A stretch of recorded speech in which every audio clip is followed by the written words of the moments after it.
예, 그 미국하고 일본 경제 이야기, 이번에는 경제 이야기 좀 하겠습니다. 미국의 한 매체가요, 미국인들은 빚의 노예로 전락을 해버렸다. 아메리칸 드림은 없다.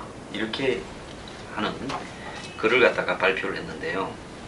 미국에 지금 보면 그 주택담보대출이 얼마인가 하면 엄청납니다. 8조 1,700억 달러. 우리 돈으로 이야기를 하면 9,470조입니다. 그 미국에 가면요, 집들 뭐 전원주택 쭉 있죠. 전부 은행 거지 개인 거 아니라는 거죠. 그러니까 30년씩 이렇게 모기지 론으로 다 지 돈이 아닌, 미국에 뭐 서민이든 중산층이든 상류층이든 집을 사면 거기 큰 집도 있고 작은 집도 있고 뭐 형편없는 집도 있는데 전부 은행에서 30년, 40년 빚을 내서 산다. 그 다음에 신용카드 대출이 9천억 달러, 학자금 대출이 1조 1,900억 달러. 미국의 대학 학비 비싸니까. 그러니까 개인은 집에서 또 신용카드 긁어서 쓰고, 그 다음 학자금 대출. 이러다 보니까 이 주택 모기지, 신용카드, 학자금 대출, 이 세 가지가요, 미국의 개인들이 지고 있는 빚의 대부분이란 겁니다. 그래서 한번 보십시오. 내가 출세해야지, 성공해야지 하면서 아메리칸 드림을 꿈꾸면서 중고등학교 다니면서 이제 학자금 대출을 받습니다. 대학교부터. 그러고는 이제 직장에 취직이 됩니다. 그러면 카드로 대출 긁었습니다. 그러다 결혼을 하려면 이제 주택 모기지를 받습니다. 이 세 가지에서 미국 사람들은 다 노예가 되어가고 있다는 겁니다. 그래서 이래 빚지고 사는 것이 미국에서는 당연한 것이 되어서 미국 사람들 중에 집에 현금 1, 200만 원 가지고 있는 사람도 거의 없다라는 이야기가 그래서 나오는 겁니다. 제가 미국에 가서 한때 보니까 100달러짜리를 쓰니까 막 이렇게 쳐다를 봅니다. 저놈이 뭐 고액권을 쓰냐고요. 그래서 이 미국 사람들이 이제 여기에서 가장 중요한 건 뭐겠습니까? 전부 빚으로 살아가니까 개인 신용이 중요한 거죠. 근데 그 사람이 직장에서 퇴직을 했거나 이런 빚을 갚는 것을 한번 지키지 못했다면 신용도가 추락이 되어버리면 미국 사회에서는 끝난 거라고 이렇게 봐지는 거죠. 즉 신용 시스템, 돈을 빌리는 은행 시스템 안에 들어가지 못하기 때문에 신용카드를 쓸 수도 없고, 그 다음에 차압이 들어오고, 그리고 은행에서 일체 돈을 빌릴 수 없게 되는 겁니다. 그래서 그럼 여기에 대해서 어떤 문제가 있는가, 이런 문제들을 고민도 안 하고 있잖아요. 다 가면 집은 큽니다. 미국 가면 풀장 달려 있고요. 그런데 자기가 직장에서 쫓겨나서 한 두세 달만 집값 못 내면 바로 은행에서 통보가 옵니다. 당신 집은 몇 월 며칠 차압하겠다고. 우리 영화에 보면 그거 많이 오죠. 직장에 실직한 사람이 있는데 한 명이 오지 않습니까? 보면 자기 은행에서 나왔다고, 당신 집은 언제부터 나가야 된다고.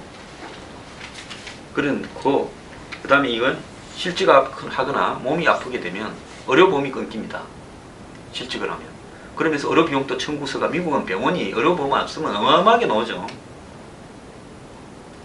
그러니까 평소에 살 때는 내가 참 아메리칸 드림을 이룬 것 같이 저택에 살지만은 직장에 떨어지면 어느 날 이것은 전부 빚덩어리가 되어가지고 내게 아닌 겁니다. 미국 사람이 한번 당한 게 이 금융위기 때 이런 꼴을 당해가 길바닥으로 나왔는 미국 사람들 모습도 우리가 다큐멘터리에서 수도 없이 봤는데요. 그러니까 천국에서 어느 날 지옥이 되는 게 미국입니다. 그래서 이 신용카드들도 그렇습니다. 일시불로 갚겠다 하면 이자를 받으려고 할부로 갚아라 한다고 그러는데요. 그 이자도 만만치 않습니다. 학자금 대출에요, 대학생한테 미국 정부가 운영하는 기금에서 4.2%의 이자를 받습니다. 박사과정은 5.3%를 낸답니다. 이자를. 미국 예금금리는 0.02%인데 이자는 이렇게 셉니다. 그래서 이런 나라에서 예를 들어 모기지로 집을 사는 거는 내 집을 사는 게 아니라 월세 집인데 은행 집이고, 나는 은행에 월세를 내는 거죠. 죽을 때까지. 근데 내 삶이 평탄해야 월세를 내고 계속 살 수가 있는 거고, 내 삶이 평탄치 않으면 은행에서 쫓아내는 거죠. 근데 미국 하나 딱 좋은 거 있습니다. 집값 내려가도 처음에 계약했던 값보다 내려가면 그냥 뭡니까? 집에 키만 주고 오면 됩니다. 한국에는 예를 들어서 내가 집을 샀다가 집값이 폭락을 해가 되면 내가 은행에서 빌린 만큼을 끝까지 다 갚아야 되잖아요. 미국은 내가 샀던 집값이 처음에 빌렸던 값보다 밑으로 내려가면 그건 내가 알 바 아니고 열쇠만 주고 오는 거예요. 딱 그거 하나는 한국이 미국보다 못한 것 같습니다. 자, 일본 경제는 어떠냐? 일본의 겉으로는요 대기업 수출이 늘어나고 주식이 좀 올라가고 잘 나가는 것처럼 보이고 아베노믹스가 성공했다 그러는데 실제로는 국민 생활은 여전히 어렵기는 마찬가지라는 겁니다. 그리고 거시경제 수치들도 굉장히 안 좋게 나타나고요. 올해도 마이너스 경제가 예상이 된다는 겁니다. 자, 아무리 일본 정부가 나서서 돈을 풀고 양적 완화를 하고 공공사업을 실시해도 일본의 중소기업이나 국민들은 여전히 가난해지고 있고 더 가난해지고 있다. 그럼 왜 이런 것이 나타났냐? 즉 일본에 그렇게 많이 풀은 일본 정부가 돈을 엄청나게 풀었습니다. 다 돈이 어디로 갔느냐? 자, 그 돈이요 은행에서 일부 한마디로 재력이 빵빵한 투자자들한테는 투자 자금으로 가는데 그런 거 외에는 중소기업이나 일반 국민들한테는 돈이 전혀 흘러가지 않다는 겁니다. 부자와 극히 부자와 일부 대기업만 그 푼 돈이 가고요. 외국으로 또 다 빠져나가고 있다는 겁니다. 그래서 부자한테 흘러가니까 부동산 가격이 일본에서 조금씩 올랐대요. 그렇게 되면 나머지 돈들은 다 어떻게 가느냐. 아무리 돈을 풀어도 돈은 풀리고 난 뒤에 시장에서 여러 번 돌아야 되는 겁니다. 자꾸 이렇게 팔고 사고 하면서 처음에 푼 돈, 본원적 통화 하나가 나중에 돌다 보면 거기에 곱하는 성수 효과가 돼서 처음에 은행이 1억을 풀면 나중에는 그 돈이 뭐 10억이 되고 20억이 되고 이렇게 해야 돈이 의미가 있는 건데요. 이렇게 돈을 풀어도 일본 사람들은 돈을 갖다가 사용하지 않는다. 그건 뭐냐? 유동성의 함정이라고 경제학에서 이야기를 해요. 돈이 안 돈다. 왜 그러느냐?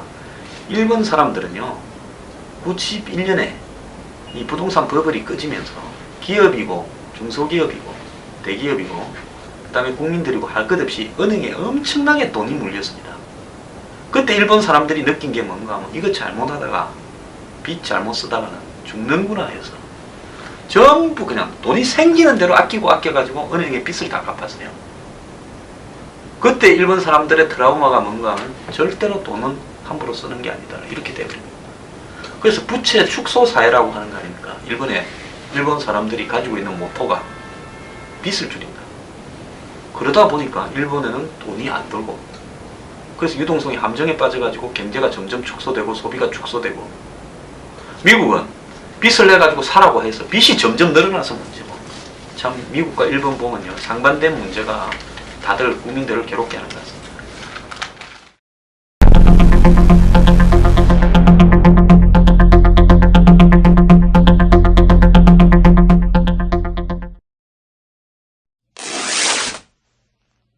요즘 뭐 지자체들이요 기초지자체 단위에서 경전철 많이 만드는데 참 한국같이 지하철 잘 나있고 고속도로 잘 나있고 철도 잘 나있는 나라에서 대중교통이 이렇게 좋은 나라에서 또 도시 구간 안에 다니는 경전철을 만든다고 했습니다. 용인 경전철, 김해 경전철 다 만들어가 적자인데요.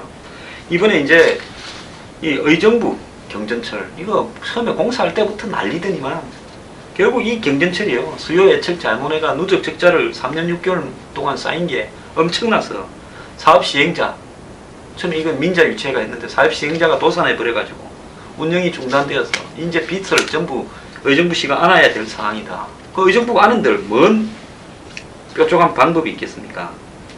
그럼 왜 이렇게 되느냐? 전부 수요 예측을 잘못하는 거죠. 그럼 왜 수요 예측을 잘못한 것을 용인이나 김해나 의정부가 벌렸을까?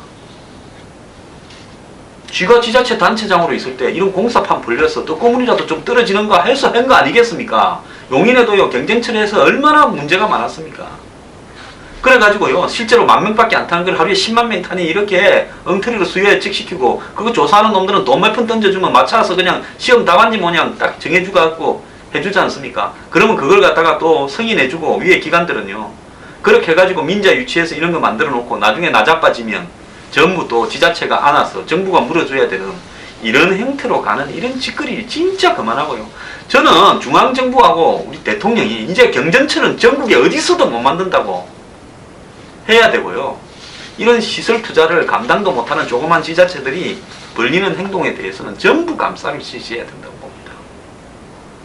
탈게 넘치는 나라에서 뭔 경전철을 또 만들어. 서울 시내도 지금 경전철 공사 몇 개 하고 있죠. 정말 이해가 안 갑니다.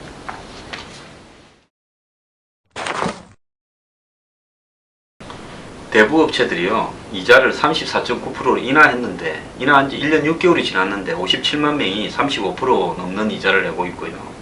소급 적용을 안 하면 기존 대출자 188만 명이 혜택을 못 볼 거다. 이렇게 지금 지금 지적되고 있습니다. 대부업의 법정 최고 이자율이 이제 뭐 이자 제한에 의해서 29.9%로 이제 인하하냐 뭐 이런 부분이 있는데, 이렇게 인하를 해도 기존의 대출자 188만 명은 혜택을 보지 못한다는 겁니다. 그래서 작년에 4월에 이미 대부업의 법정 최고 이자율이 39%에서 34.9%로 인하됐는데도 10명 중에 3명은 여전히 35%를 내고 있다는 겁니다. 자, 이런 식으로요, 법정 이자율을 계속 인하시키면 뭐합니까? 실제로 인하의 혜택을 받는 사람이 거의 없는데요. 사실 대부업까지 가서 대출을 받는 사람들은 갈 때까지 가신 분들인데요. 이런 분들 더 괴롭히지 맙시다.